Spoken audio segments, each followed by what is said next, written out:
In this video, we take an in-depth look at the mobile phone application Filmic Pro that supposedly turns your smartphone into a filmmaking machine.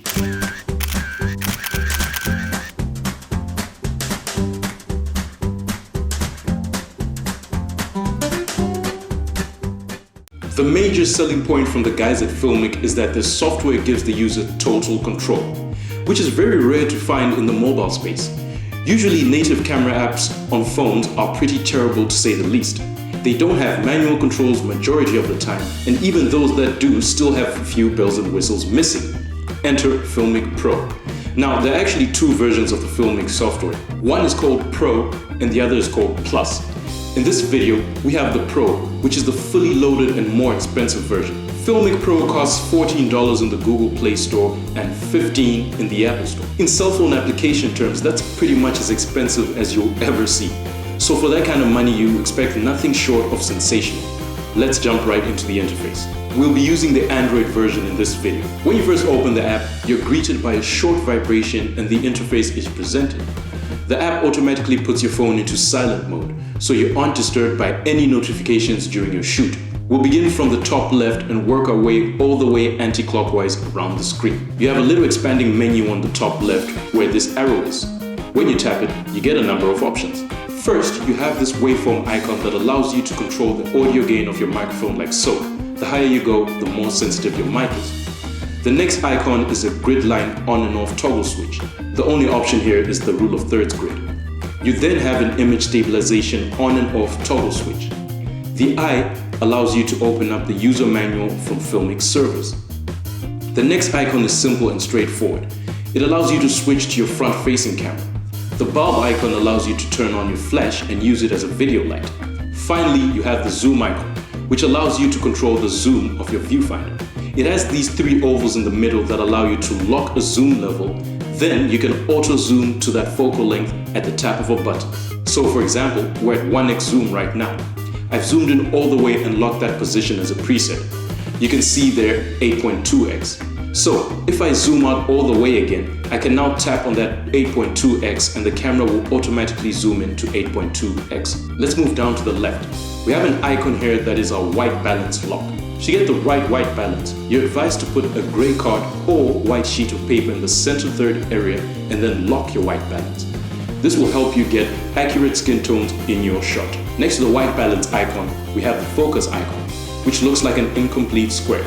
This button actually works in conjunction with the larger incomplete square in the middle of your viewfinder. So the idea is that you move the larger square to the point where you want your focus to be fixed for, like so. Then make sure you lock it by tapping the smaller square icon. You'll notice that both squares will turn red to indicate that the focus is locked, as with the white balance icon. The next icon is the exposure lock. It looks like the blades of a lens. Similar to focus, the idea here is that you use the larger exposure icon to find the area at which you want exposure fixed for. Then you lock it in by tapping the smaller exposure icon. Both icons will turn red as well. The middle info bar gives you information on your shooting settings. It shows you your frame rate, resolution, battery level, time code, and even how much space you have left on your device. You can, however, tap on the time code area to reveal one of 3 histograms available. So this first one is your luminosity histogram. If you tap again, you have the composite RGB histogram. Then lastly, you have a zonal exposure bar chart which shows the exposure levels all the way from your shadows to your highlights. You can tap again to return to the time code. The gear icon is the settings panel. In your resolution tab, you can change your aspect ratio, resolution, bitrate, video codec, and even keyframing. Under that, you have your frame rate tab. Here you can change your frame rate from 24 frames per second to 240 frames per second. It is important to note that majority of Android devices are limited to just a maximum frame rate of 30 FPS, for reasons which I'll explain later. The iOS versions do not have such limitations. You can pick out your playback frame rate down here. There's even a time-lapse feature at the top right which allows you to select interval timing anywhere between 1 second and 60 seconds. We then have the audio tab, which allows you to set your audio sampling rates.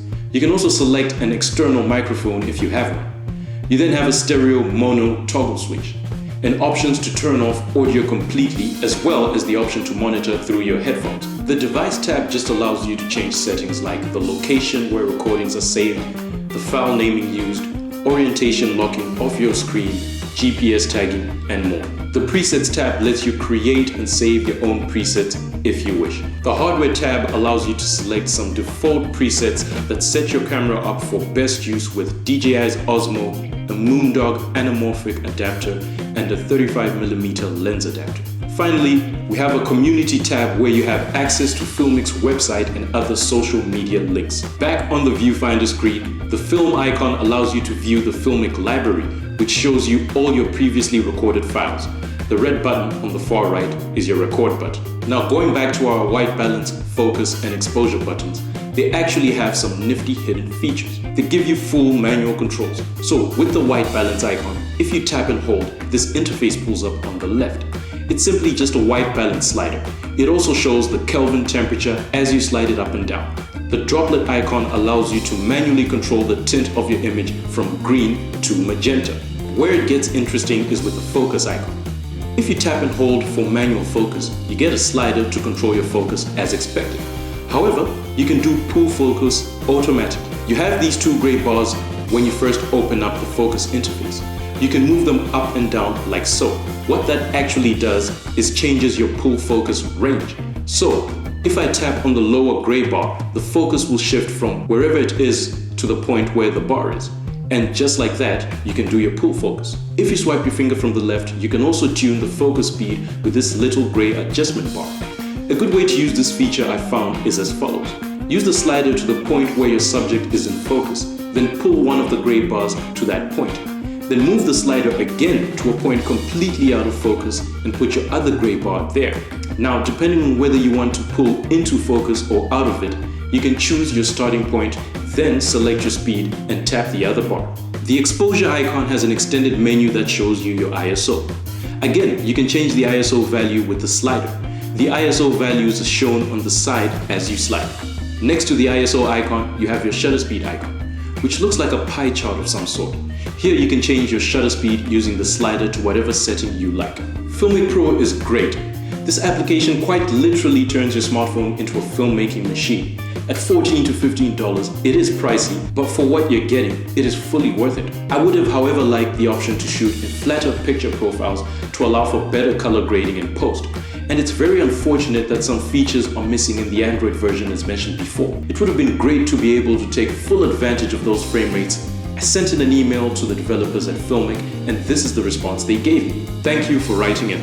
Most Android hardware manufacturers do not allow high-speed frame rates in excess of 30 frames per second, except for use with their native camera app. The reason is that the Android API does not include functionality for high-speed frame rates, so support is by manufacturer. Manufacturers want to drive customers to their native camera apps so they do not expose the high-speed frame rates for use by developers like us. For that reason, Filmic Pro is hampered to only providing a very basic slow-mo fix until Google makes a change. Additionally, we are trying to develop our own workaround to the hardware limitations set by manufacturers. Thank you, and let us know if you have any questions. So it doesn't seem like a feature we'll be seeing anytime soon on the Android platform, which is a real bummer, but I guess that's the reason why the app is $1 cheaper than the iOS version. So to conclude, this application is amazing and good value for money, I believe. If you're starting out and aren't willing to fork out hundreds into getting a new camera to shoot video, then you should consider it. Your phone will not replace a dedicated camera, but remember, in terms of film and video, a small sensor does not at all mean you get poor video quality. Filmic has an annual film contest where the capabilities of this application are showcased, ranging from music videos to documentaries. I'll leave a link in the description. Leave a like and a comment if you enjoyed the video. Don't forget to hit that subscribe button for more videos like this. See you guys in the next one.